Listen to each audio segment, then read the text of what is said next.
সরকারি কর্মচারী ছিলাম, একজন কর্মচারী হয়ে মানুষের মনের ভালোবাসা থেকে জনপ্রিয় হওয়া, এর বাইরে গিয়ে হৃদয়ের কাছে আমি যে বললাম। হ্যাঁ দাদা, আচ্ছা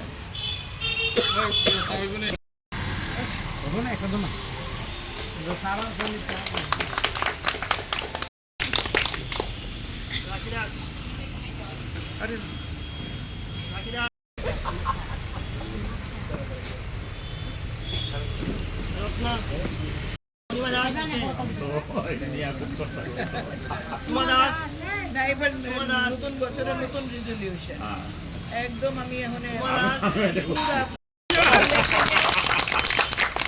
বাবু হাই ইলেকশন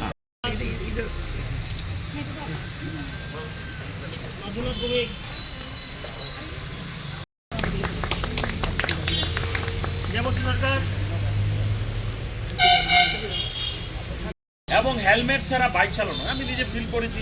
আমি সরকারি চাকরিতে রিটায়ার হয়েছি। তিনি শুধু একজন গভর্নমেন্ট এমপ্লয়ি নন, যে পুলিশ অফিসার শুধু নন, এই সমাজের একজন মানুষ এবং এই সমাজের একজন যার সত্তা রয়েছে, যার একটা ভিন্ন চিন্তা ভাবনা রয়েছে, এমন একটি মানুষ তিনিও চান রাজ্যের মাননীয় মুখ্যমন্ত্রী যে আহ্বান রেখেছেন নেশামুক্ত ত্রিপুরা, তিনি নেশামুক্ত ত্রিপুরার জন্য ওতপ্রোতভাবে কাজ করেছেন এই তেলিয়ামুড়া মহকুমায় বিগত তার পোস্টিংয়ের সময়কাল থেকে। তিনি এর মধ্যেই যুব সমাজকে সচেতন করার জন্য তিনি একজন ব্লগার হিসেবে সারা রাজ্যে স্বীকৃতি পেয়েছেন এবং তিনি বিভিন্ন ব্লগ লিখছেন এবং সোশ্যাল মিডিয়া ইউটিউব চ্যানেলের মাধ্যমে নেশামুক্ত ত্রিপুরার লক্ষ্যে যে কাজ করছেন সেগুলো তুলে ধরেছেন। এবং আমি যেটুকুনি জেনেছি এই ব্লগের থেকে তার একটা সোর্স অফ ইনকাম জেনারেট হয়। এই ইনকাম জেনারেশন থেকে তিনি এটাও আবার এই সমাজ যে মানুষগুলোর থেকে তিনি যে পদ্ধতিগতভাবে বৈজ্ঞানিক যে সিস্টেমের মাধ্যমে যিনি যা টাকাটা তার উপার্জন হচ্ছে নেশামুক্ত ত্রিপুরা করার ক্ষেত্রে, সেই টাকাটা নিয়ে তিনি আবার সমাজে সেটা ফেরত দিচ্ছেন। এর জন্য তিনি তার যে রোজগারটা হচ্ছে, যে উপার্জনটা হচ্ছে, তিনি গরিব মানুষের মধ্যে সেই টাকাটা তুলে দিচ্ছেন। বিগত কিছুদিন যাবৎ গরিব ছাত্রছাত্রীদের তিনি বই পুস্তক যেমন দিয়েছেন, গরিব মানুষদের শীত বস্ত্র কম্বল তুলে দিচ্ছেন। আমি গতকালকেও সোশ্যাল মিডিয়াতে দেখেছি, রাজ্যের বাইরে থেকেও।